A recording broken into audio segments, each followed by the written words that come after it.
On va partager en fait sur les deux éléments les plus importants de la marche chrétienne. À mon sens, c'est les deux éléments les plus importants de la marche chrétienne. C'est un solide fondement, un fondement très solide que tout croyant doit s'efforcer premièrement de comprendre et de veiller justement à appliquer son cœur à pratiquer cette parole. Parce que tout ce qu'on peut faire après dépend vraiment de ce fondement-là, dépend de ces deux. Tout ce qui peut s'en suivre dépend de ces deux. Donc si on peut prendre déjà un passage pour commencer, après je pourrais donner un peu la pensée que j'ai eue tout à l'heure là. Éphésiens chapitre 2, le verset 10. Car nous sommes son ouvrage, ayant été créés en Jésus-Christ pour de bonnes œuvres que Dieu a préparées d'avance afin que nous les pratiquions. Alors, vous voyez, en fait, l'Écriture nous annonce que Dieu a préparé des œuvres d'avance avant même que nous ne soyons créés, avant que nous ne soyons convertis au Seigneur. Dieu, selon son plan bienveillant, a préparé des œuvres d'avance afin que les croyants puissent les pratiquer. Et ces œuvres ont été préparées d'avance où? En Jésus-Christ. Nous avons été créés en Jésus-Christ. Ces œuvres ont été préparées en Jésus-Christ. Donc quand nous sommes hors de Christ, c'est comme si nous n'étions pas encore nés. Vous voyez? C'est comme un parent, son enfant n'est pas encore né. Son enfant, il a le projet d'avoir des enfants. Maintenant, il met des structures sur pied. Il crée une entreprise. Il dit que ça, c'est mon enfant qui va administrer ici.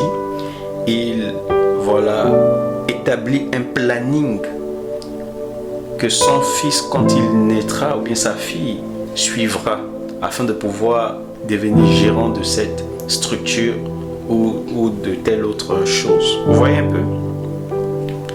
Donc, l'enfant quand il naît, le père l'instruit, le père l'éduque, le père l'oriente en fonction de ce que le père a préparé pour lui d'avance. Et nous aussi en Jésus-Christ, vous voyez, Christ a préparé des œuvres, le Père a préparé des œuvres afin que nous puissions rentrer dans ces œuvres-là pour sa gloire.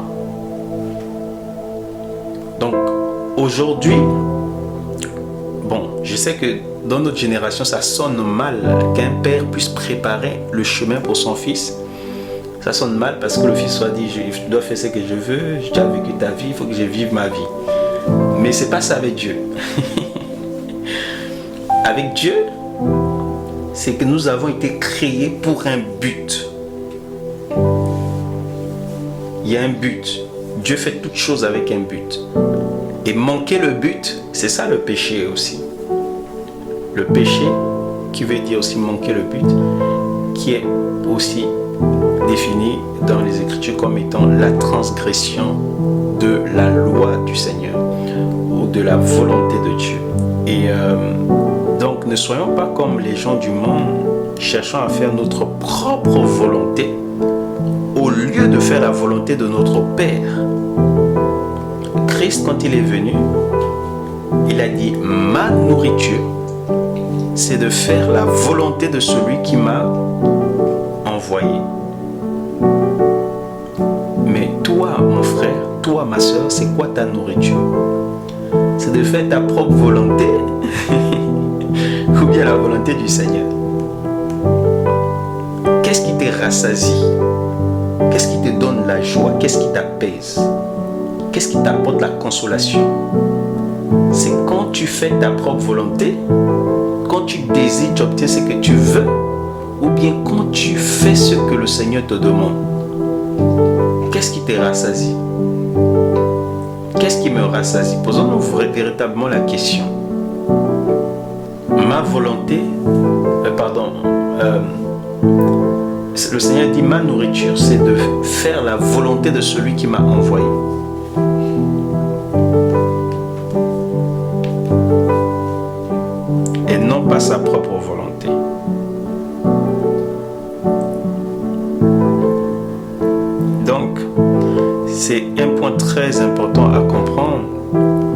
les deux points qu'on va développer, si le Seigneur permet, nous conduire par son esprit à pouvoir le faire, c'est au sujet de la volonté de Dieu. Connaître la volonté de Dieu et l'accomplir, ça c'est le fondement même de la marche chrétienne. Si tu passes à côté de la volonté de Dieu, ou bien si tu connais la volonté de Dieu et que tu ne l'accomplis pas, ben c'est terrible. C'est vraiment terrible. Parce que la volonté de Dieu, c'est celle qui nous procure, celle qui nous fait rentrer dans les promesses à venir. En fait, quand le Seigneur nous sauve, il faut comprendre une chose, c'est que quand le Seigneur nous appelle au salut, il nous a prédestinés. Avant de nous appeler, il nous a prédestinés, nous dit Romains 8. Il nous a prédestinés à être semblables à l'image de son Fils. Ça, c'est le but ultime. Ressembler à Jésus-Christ. Et la ressemblance, c'est pas seulement par rapport aux fruits ou aux vertus de l'esprit, mais c'est en tout. C'est-à-dire, tel il est, tel nous serons.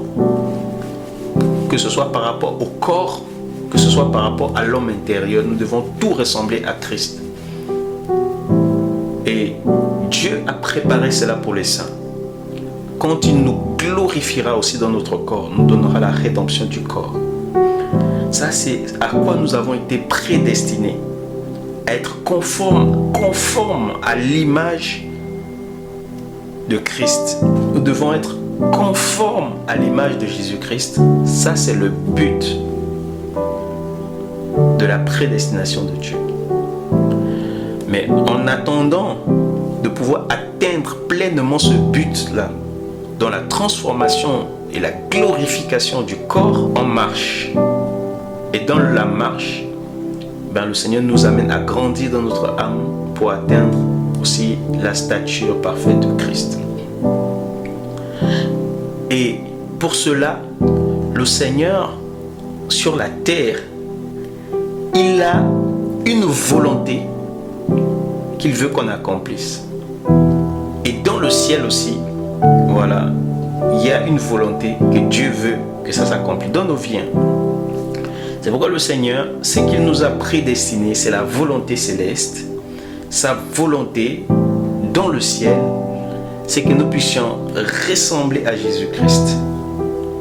Quand tu iras au ciel, la volonté de Dieu sera totalement accomplie. En ce que tu seras conforme à Christ.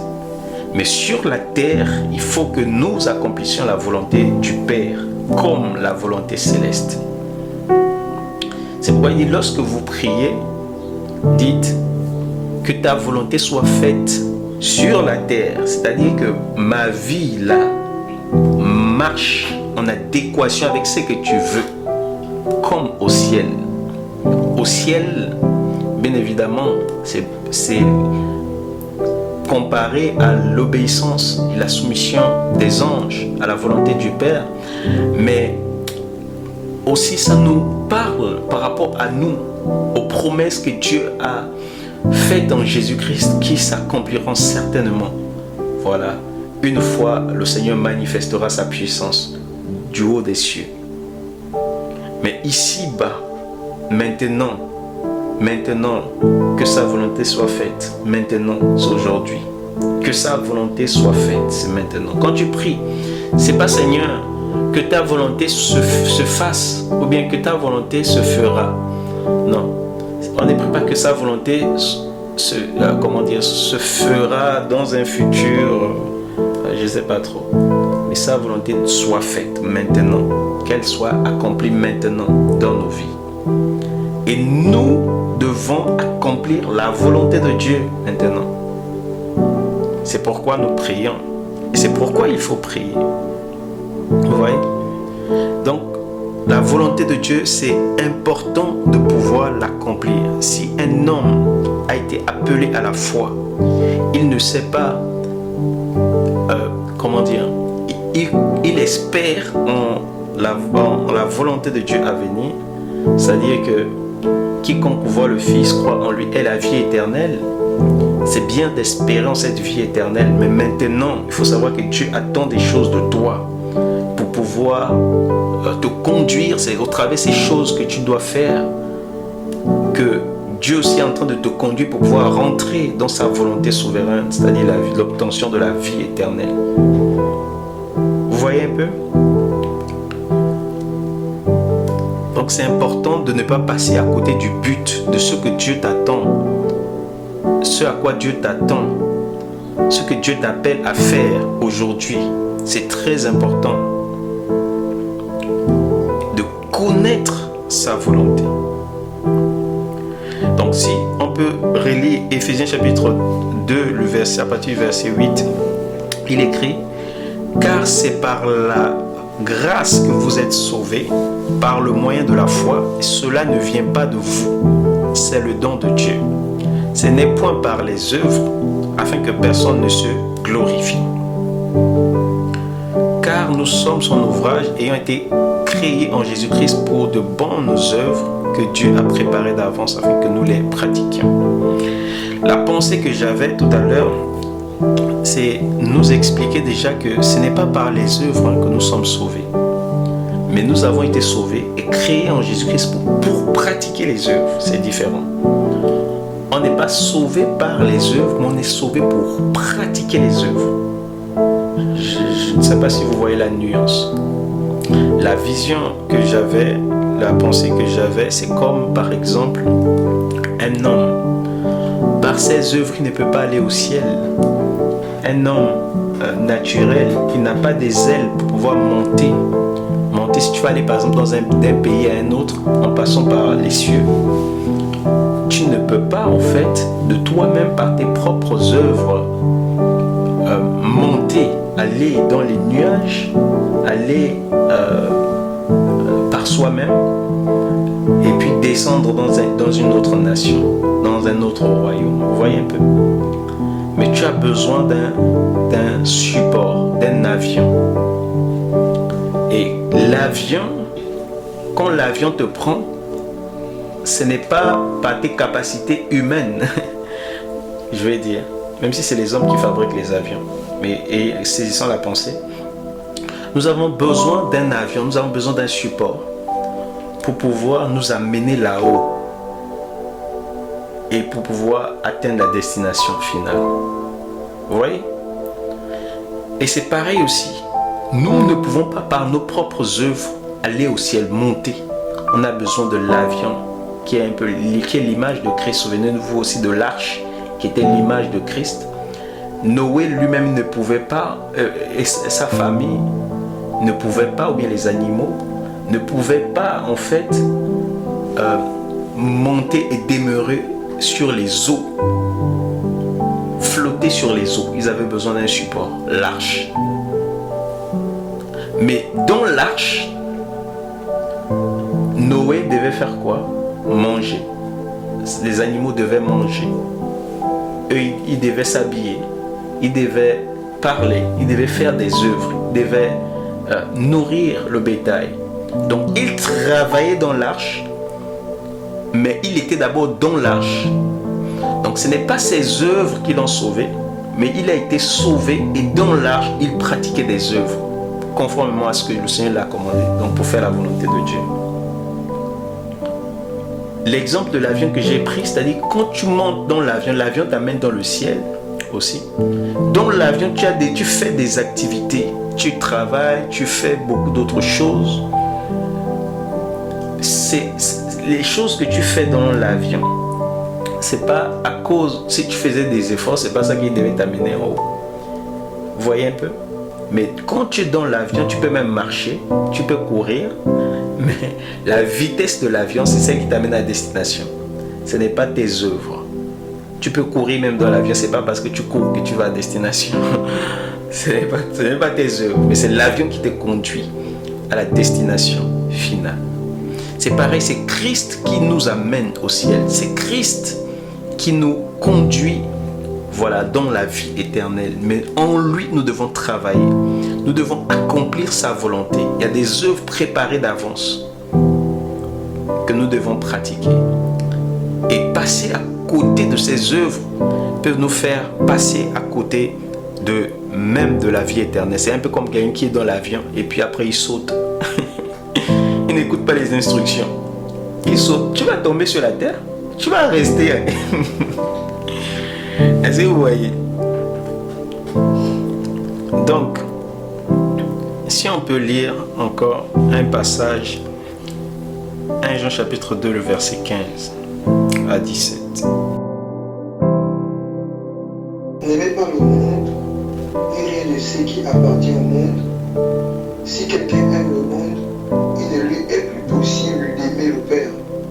En effet, voici ce qui appartient au monde: la volonté de satisfaire ses propres désirs ou de posséder ce que l'on voit, ainsi que l'orgueil fondé sur des biens terrestres. Eh bien, tout cela vient non pas du Père, mais du monde. Le monde est en train de passer, ainsi que tout ce que l'on y trouve à désirer. Mais celui qui fait la volonté de Dieu vit pour toujours. Voilà. N'aimez point le monde, ni les choses qui sont dans le monde. Si quelqu'un aime le monde, l'amour du Père n'est point en lui. Car tout ce qui est dans le monde, la convoitise de la chair, la convoitise des yeux, l'orgueil de la vie, ne vient point du Père, mais vient du monde.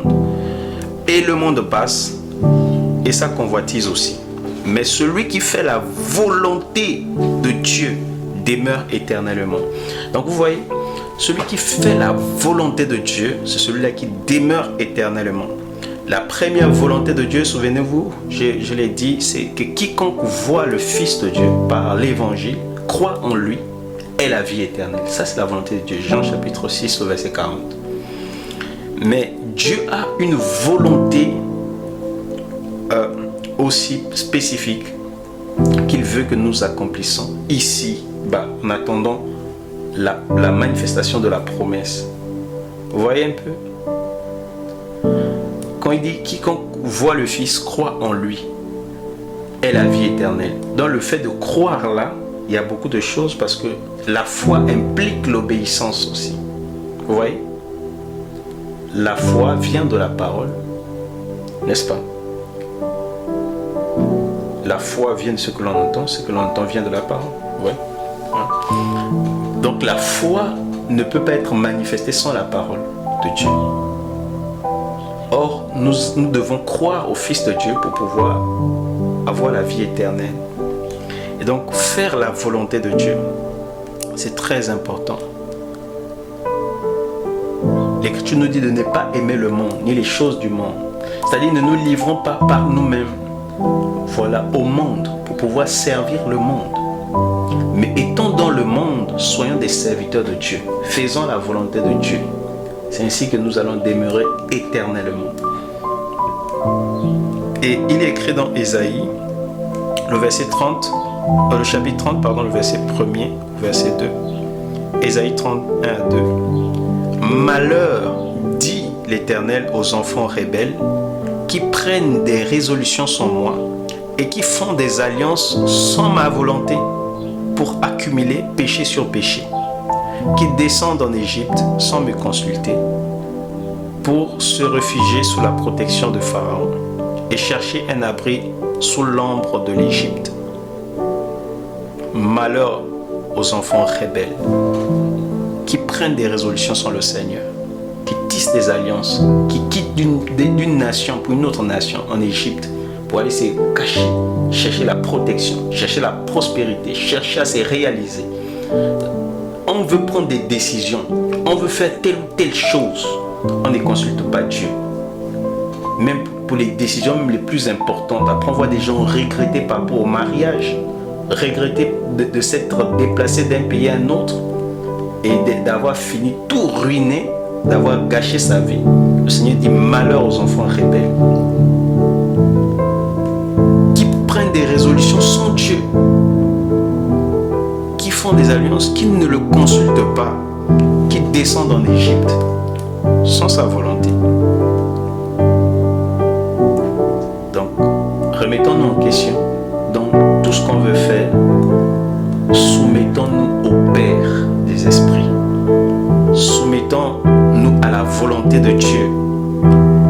C'est très important. Donc la volonté du Seigneur est tellement importante à réaliser parce que le Seigneur réalise cela à la vie éternelle.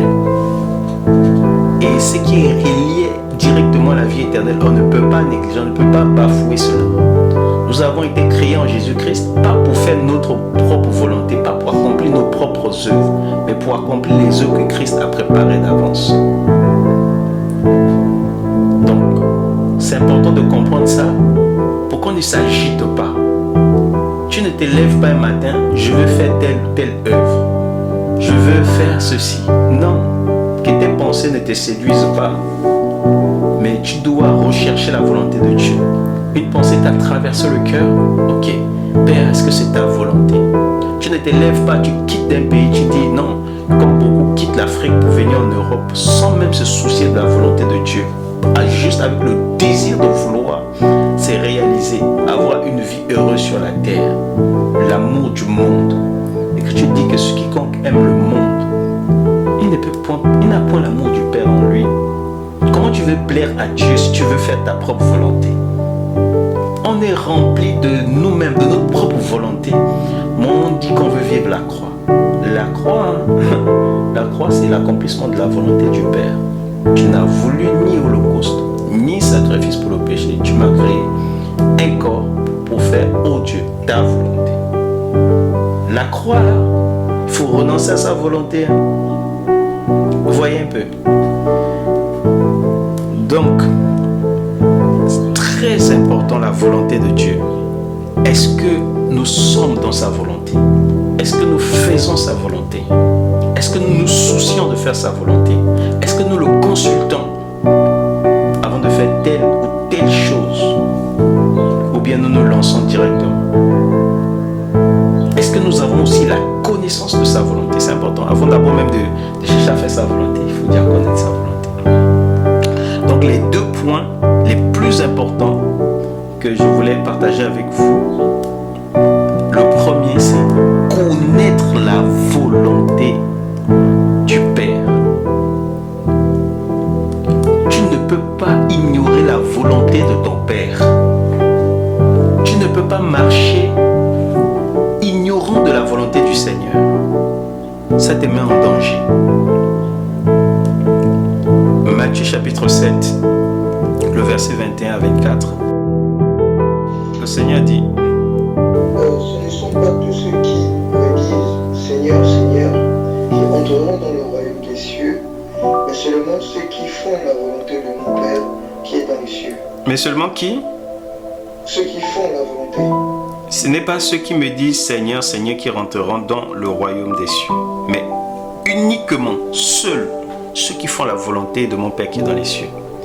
Notre Père qui est aux cieux, que ta volonté soit, que ton règne vienne, que ta volonté soit faite sur la terre comme au ciel. C'est seulement ceux qui se soucient de faire sa volonté. Donc il faut connaître la volonté de Dieu, c'est important. Le Seigneur dit, ceux qui disent Seigneur, Seigneur, Seigneur, ceux qui disent Seigneur, Seigneur, c'est qui?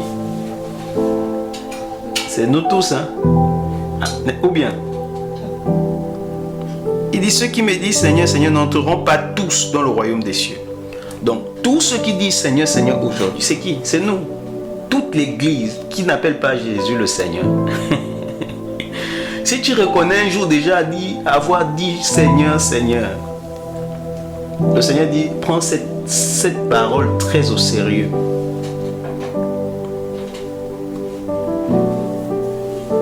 Est-ce qu'on comprend ces choses? Si tu t'es déjà tenu là, à genoux, et tu as appelé Jésus Seigneur, ces paroles s'adressent à toi. Ces paroles s'adressent à moi. Et le Seigneur nous dit que tous ceux qui disent Seigneur, Seigneur ne rentreront pas. Attention, nos assemblées sont remplies de personnes qui disent Seigneur, Seigneur, mais qui ne rentreront pas. Pourquoi? Parce qu'ils n'ont pas fait la volonté du Père. Donc, c'est pour ça que je dis que la volonté du Père, c'est très important On doit chercher à connaître et à faire. Mais maintenant, le Seigneur continue.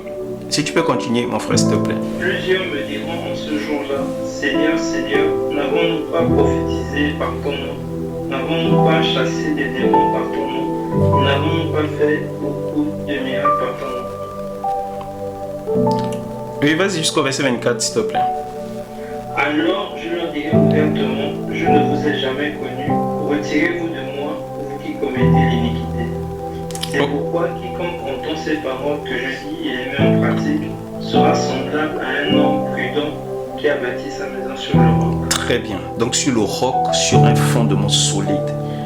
C'est pour ça que j'ai dit, ces deux éléments sont très importants. Connaître la volonté de Dieu et la pratiquer. C'est un solide fondement, c'est un roc, c'est un rocher sur lequel on bâtit. Et c'est ça, si je dois résumer même toutes les prédications, toutes mes prédications, ce serait cet enseignement, ce serait cette exhortation. Parce que rien n'est plus important que le fait de connaître la volonté de Dieu et lui obéir de cœur. C'est ça l'enseignement pour moi que je crois être le plus important. Et qu'on doit toujours sans cesse s'en rappeler. On a été créé pour être soumis à la volonté du Seigneur. Créé en Jésus-Christ pour marcher, accomplir la volonté du Père, pas notre propre volonté. Tu ne t'élèves pas, tu vas habiter dans un lieu. Tu n'as pas consulté Dieu. Non, non, non, non, non, non. En tant que croyant, non. On consulte le Seigneur, on se laisse conduire par le Seigneur. Israël dans le désert ne marchait pas comme il voulait. Mais le peuple était soumis à la direction de la nuée. Si la nuée se lève, la nuée dit, allez, on va, on y va. Il pouvait aller bien par un chemin plus court, mais la nuée a décidé de passer par un chemin plus long. Il voulait bien aller vers des eaux paisibles, mais la nuée les a menés vers des eaux amères, les eaux de Mara, où il y a eu des murmures et autres. Donc le Seigneur peut bien nous conduire dans des situations amères, amères pour ton âme, amères parce que c'est difficile. Tu sens que c'est compliqué, ça va te communiquer la mort. Mais non, Dieu ne t'amène pas là-bas pour te tuer. Dieu t'amène là-bas pour que tu voies sa gloire, pour que tu expérimentes sa puissance, pour que tu apprennes à connaître celui en qui tu as cru. Être soumis à la direction de Dieu, c'est très important. Et là, l'Écriture nous dit, au verset 22, le Seigneur, plusieurs me diront Seigneur, Seigneur.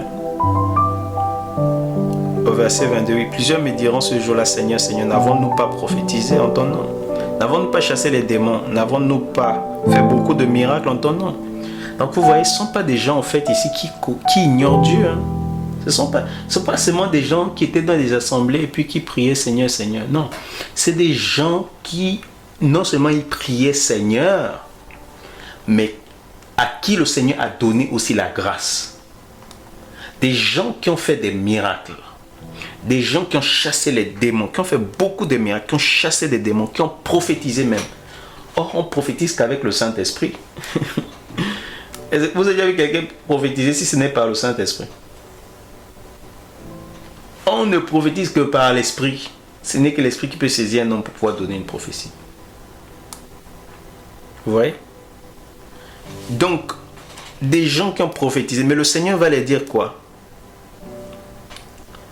Alors je leur dirai ouvertement, pas caché, hein, non, ouvertement, en public.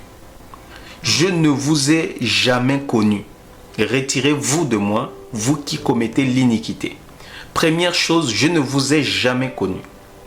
Deuxième chose, retirez-vous de moi, vous qui commettez l'iniquité. Donc, ceux que Dieu a connus d'avance, il les a prédestinés à être conformes à l'image de son Fils. Mais pour connaître que nous avons été connus, c'est quand tu as été connu d'avance, prédestiné à l'image de son Fils, et tu fais sa volonté sur la terre maintenant. Vous voyez? Il dit, retirez-vous de moi, vous qui commettez l'iniquité. L'iniquité, ça veut dire vivre comme tu veux, faire ce que tu veux. Tu ne recherches pas la volonté de Dieu. tu ne te soucies pas de pratiquer la doctrine du Seigneur, la parole du Seigneur. C'est ça l'iniquité. Donc, quelqu'un qui a été sauvé, qui vit même les miracles, qui fait, qui prophétise au nom du Seigneur, qui accomplit des miracles, qui chasse les démons, ça ne veut pas dire qu'il aura la vie éternelle. Peut-être qu'il n'a jamais même été connu de Dieu. La preuve que tu as été connu de Dieu, c'est quand sur la terre, tu ne vis pas dans l'iniquité. L'iniquité, c'est-à-dire, tu vis dans la volonté de Dieu. Or, la volonté de Dieu a deux niveaux. Le premier niveau, c'est ce qui est écrit. C'est ce que le Seigneur a annoncé par sa doctrine et par la doctrine des apôtres. À ce premier niveau, la parole écrite. Et le Seigneur dit, quiconque entend ces paroles que je dis, les met en pratique est semblable à un homme prudent qui a bâti sa maison sur le roc. Donc ce premier niveau-là, c'est ça qui nous fait reposer sur le roc.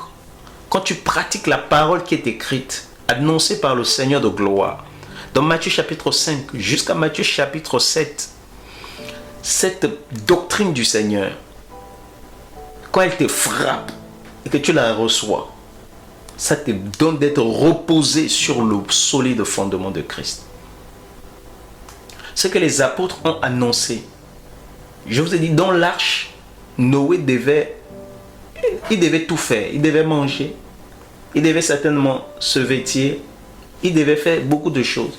Donc toi, en Jésus-Christ, tu dois aussi t'habiller conformément à ce que Jésus dit dans sa parole, manger conformément à ce que Jésus dit dans sa parole. Vous voyez, travailler, faire ce que Jésus te demande de faire dans l'arche. Tu ne peux pas entrer dans l'arche et tu ouvres la fenêtre pour plonger, pour dire que je vais me baigner d'abord. Non, tu vas te noyer. Dieu n'a pas dit ça. Donc c'est très important la volonté de Dieu. Et des personnes comme Saül ont été rejetées de la royauté à cause du fait de ne pas se soumettre à la volonté de Dieu, la parole de Dieu. Et Dieu dit, parce que tu as rejeté ma parole, tu as rejeté la parole de l'Éternel, il dit par Samuel, l'Éternel te rejette aussi. Donc quand tu rejettes la parole de Dieu, Dieu veut aussi te rejeter. Dieu l'a rejeté comme roi. Saül, qui était roi d'Israël, et qui avait le Saint-Esprit. Or, aujourd'hui, nous sommes des rois en Jésus-Christ et nous avons le Saint-Esprit. Parce que les rois et les sacrificateurs, ils étaient une figure aussi de nous qui devions être révélés dans la nouvelle alliance en tant que rois et sacrificateurs pour Dieu. Et nous devons faire très attention. Un roi doit être soumis à la parole du Seigneur. Sinon, Dieu le rejette de la royauté. Et le Seigneur dit ici, tous ne seront pas sauvés. Qui dit Seigneur, Seigneur? Tu peux dire tout ce que tu veux, développer toute forme de doctrine, te persuader même d'être sauvé en inventant des doctrines erronées. Mais si tu ne fais pas la volonté de Dieu, tu n'obéis pas à sa parole, tu n'es pas soumis à sa doctrine, tu pratiques l'iniquité. Et si le Seigneur te trouve ainsi, ça prouve qu'il ne t'a jamais connu. Vous voyez? Ça, c'est le premier niveau de la volonté de Dieu. Pratiquer ce qui est écrit conformément à la dispensation dans laquelle nous sommes, c'est-à-dire la dispensation de la grâce. La parole qui a été révélée par le Saint-Esprit, écrite par la main des apôtres, on doit la pratiquer comme des petits enfants. Obéir au Seigneur, faire la volonté de Dieu. Donc ça veut dire quoi? On doit connaître les Écritures. On doit connaître les commandements de Dieu. Parce que si on est ignorant, comment on va appliquer ce que nous ignorons? Ça veut dire que tout enfant de Dieu doit appliquer son cœur à connaître les commandements du Seigneur par la bouche des apôtres. Nous avons le commandement qui résume tous les commandements, qui est l'amour, mais dont l'amour le Seigneur nous apprend comment aimer en pratiquant sa parole, en nous donnant d'autres commandements. Par exemple, il nous dit, si ton ennemi a faim, donne-lui à manger. Or, ça c'est une manifestation de l'amour. Quand le Seigneur te dit pardonne, c'est une manifestation de l'amour. Si le Seigneur te dit de ne pas offenser, de ne pas être adultère, de ne pas mentir, c'est une manifestation de l'amour. Parce que celui qui ment à son prochain, il lui fait du tort, il ne marche pas dans l'amour. Celui qui vit dans le péché, tu vois un peu ce que je veux dire. Un mari par exemple adultère envers sa femme, ou une femme adultère envers son mari. Comment ces gens peuvent-ils dire qu'ils vivent dans l'amour? C'est ce que Jean nous dit. Que si ton frère a faim, toi tu as les choses qui peuvent l'aider, les choses de cette vie, tu lui dis alléluia, que le Seigneur te fortifie, gloire à Dieu. Voilà. Tu lui donnes des paroles d'encouragement au lieu de lui donner le pain dont il a besoin, de lui donner l'argent dont il a besoin. Mais non, que Dieu te fortifie, hein, que le Seigneur envoie les corbeaux, je ne sais pas comme Élie. Mais tu oublies que tu es même le corbeau qui est là, tu refuses de donner à Élie son pain. Oui. Jean dit, comment l'amour du Père demeure-t-il en toi? Comment il se demande, comment? Si quelqu'un a les biens de cette vie, comment l'amour du Père, et il a les biens de cette vie, et il refuse de pouvoir, justement, il refuse de pouvoir aider son prochain. Comment l'amour du Père est-il en lui? Donc ne soyons pas ceux qui aiment en parole, avec la langue, mais en action et en vérité, nous dit l'Écriture. La première volonté de Dieu, l'application de la doctrine, de l'évangile, de l'enseignement des apôtres, c'est qui est écrit. On ne discute pas avec ça. Si vous voyez quelqu'un remettre la parole de Dieu en question, il faut faire très attention parce que dans l'église, il y en a qui ne sont pas connus d'avance. Il faut bien comprendre. Et quand quelqu'un n'est pas connu d'avance, il ne va pas avoir la crainte pour pouvoir obéir à la parole du Père. Il ne va pas se soucier à faire la volonté de Dieu. Il va vouloir faire ce qu'il veut. Et ils vont faire ce qu'ils veulent. Mais à la fin, le Père va les dire, je ne vous ai jamais connu. Merci pour les âmes, hein. Le Seigneur n'a même pas dit merci pour les âmes que vous avez récoltées. Merci pour les foules, tout ça. Merci pour mon nom que vous avez célébré, que vous avez exalté, par les miracles et autres, tout ça. Merci pour les prophéties que vous avez données. Vraiment, ça encourage beaucoup de personnes. Non, le Seigneur ne dit pas ça. Ouais.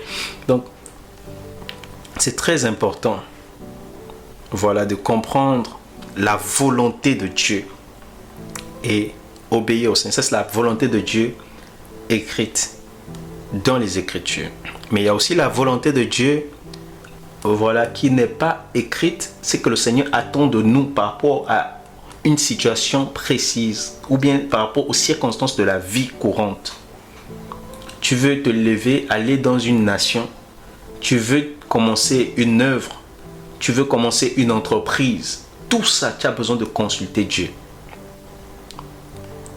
Et l'Écriture nous dit que on peut lire Colossiens 1, verset 9 à 11. C'est pour cela que nous aussi, depuis le jour où nous avons été informés, nous ne cessons de prier Dieu pour vous et de demander que vous soyez remplis de la connaissance de sa volonté en toute sagesse et intelligence spirituelle pour marcher d'une manière digne du Seigneur et lui être entièrement agréable, portant des fruits en toutes sortes de bonnes œuvres et croissant pour la connaissance de Dieu, fortifié à tous égards par sa puissance glorieuse, en sorte que vous soyez toujours et avec joie persévérants et patients. Voilà. Donc, Paul dit que depuis le jour où ils ont été informés, il a été informé justement en ce qui concerne, voilà, la foi des Colossiens. Il n'a cessé de pouvoir prier pour eux jour et nuit afin qu'ils soient remplis de la connaissance de la volonté de Dieu en toute sagesse et intelligence spirituelle. Et il dit pour marcher d'une manière digne du Seigneur et lui être entièrement agréable. Vous voyez, portant des fruits toutes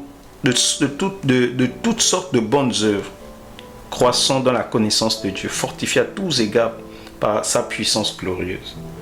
Vous voyez, donc connaître la volonté de Dieu nous amène, va induire beaucoup de choses. Ça va déjà nous amener à marcher d'une manière digne du Seigneur, d'une manière qui lui est entièrement agréable. Si tu connais la volonté de Dieu, tu vas marcher, tu vas lui être agréable. Si tu l'as fait, bien évidemment. Donc c'est important de connaître. Et Paul dit qu'il prie, il prie continuellement afin qu'il connaisse. Donc cette volonté-là, il y a la volonté qui est écrite, ça c'est bien, c'est écrit, hein, on nous enseigne en assemblée afin que nous pratiquions ce qui est écrit. Mais il y a des choses spécifiques que le Seigneur attend de toi dans la vie courante. Et là, tu as besoin de consulter Dieu. Tu ne t'élèves pas, tu vas en Égypte. Tu ne t'élèves pas, tu vas tisser des alliances. Tu ne t'élèves pas, tu vas te marier. Tu fais tout ce que tu veux sans chercher la volonté du Père. Non. Et pour connaître cette volonté-là, il faut prier. La première volonté, c'est écrite. Pour connaître, il faut connaître la parole. Donc, il faut aimer l'enseignement. La deuxième volonté, si je peux dire, hein, excusez-moi de couper comme ça, mais la volonté écrite, il faut aimer l'enseignement, il faut aimer lire ce qui est écrit. La volonté qui est révélée par l'Esprit par rapport aux situations spécifiques, ça, il faut la prière. Il faut la prière. Donc, connaître la volonté de Dieu va te pousser à fléchir les genoux, à prier. Père, fais-moi connaître ta volonté. C'est pas Père, je vais faire ceci. Bénis mon projet. Tu embarques Dieu dans tes projets comme si c'était comme si ça répondait à ses exigences ou bien comme si c'était conforme à sa volonté. Tu ne peux pas embarquer Dieu dans tes projets, mais tu dois soumettre tes projets à Dieu afin que si c'est selon sa volonté, ça puisse se réaliser. C'est vraiment très important. Et pratiquer la volonté de Dieu va t'amener à avoir une vie de prière réglée. Chercher continuellement qu'est-ce que mon Père veut, qu'est-ce que Dieu veut. Tu vas chercher à lui être agréable, à faire ce qui lui plaît, à être où il t'attend. Ça va t'amener à grandir dans la connaissance de Dieu et aussi dans justement la pratique des bonnes œuvres. Ça va t'amener à être patient, persévérant. Quand tu connais c'est quoi la volonté de Dieu, si Dieu t'a dit dans 10 ans, ou bien même si Dieu ne te donne pas un nombre d'années, Dieu te dit je t'amènerai dans ce lieu-là. Je t'amènerai du point A au point B. Ben, tu vas rester les yeux fixés sur ce que le Seigneur t'a dit. Si on te propose que, oh ma soeur, allons au point Z, oh, allons au point Y, tu dis non, moi je sais où je vais. Je reste là. Le Seigneur ouvrira une porte, il m'amènera là, parce qu'il l'a dit. Le Seigneur dit aux apôtres, restez à Jérusalem jusqu'à ce que vous soyez revêtus de la puissance d'en haut. Si quelqu'un vient et dit, oh, sortez de Jérusalem, allez dans un autre endroit, allez en Judée, allez en Samarie, allez aux extrémités de la terre. Non, le temps n'est pas encore venu. Nous attendons ici, nous ne sortons pas de Jérusalem. Jusqu'à ce que nous soyons revêtus. Donc ça, la volonté de Dieu, quand tu la connais, elle va t'amener à être patient et persévérant. Parce que Dieu t'a appelé à faire telle chose. Même si tu ne vois pas la chose, tu vas attendre. Parce que tu sais que le Seigneur qui a fait la promesse, il est fidèle. Les gens vont te critiquer, ils ne vont pas comprendre ta vie. Ta vie va ressembler à un brouillon ou quelque chose de bizarre. Mais c'est pas grave. Dieu est en train de dessiner. Dieu est en train de... Dieu est en train de dessiner. Et quand on dessine, on ne voit pas d'abord. Vous voyez les artistes, ils font d'abord des trucs bizarres. Après, et quand il sort, en fait, son œuvre, on est émerveillé que waouh. Mais au départ, ça ne ressemblait à rien. Et ça, parfois, le Seigneur, c'est comme ça. Il commence avec toi, ta vie ne ressemble à rien. Il te dit fais ceci, fais cela. Tu ne vois rien, mais à la fin, quand il coordonne toutes choses, tu es émerveillé que waouh, Seigneur est puissant. Rien n'est impossible à Dieu. À la volonté révélée. Pour connaître ça, il faut prier. Il faut prier. Il faut prier. Il faut fléchir les genoux pour connaître la volonté de Dieu. Et on ne va pas être ballotté à tout vent de doctrine. Vous voyez, il y a des gens comme Pierre, des gens comme Philippe. Donc ça demande aussi à avoir la communication, à avoir la communion avec le Saint-Esprit, que la communication de l'Esprit soit avec nous. C'est important. Parce que s'il n'y a pas la communication de l'Esprit, tu n'as pas la direction de l'Esprit, ben c'est compliqué parce qu'il faut discerner aussi derrière. Vous voyez? Et c'est rassuré d'avoir reçu véritablement de Dieu. Or, Dieu parle aujourd'hui. Le Seigneur parle audiblement. Et le Seigneur m'a dit qu'il veut parler à tous ses enfants de façon la plus claire possible. Mais c'est nous qui avons les oreilles endurcies. Vous voyez?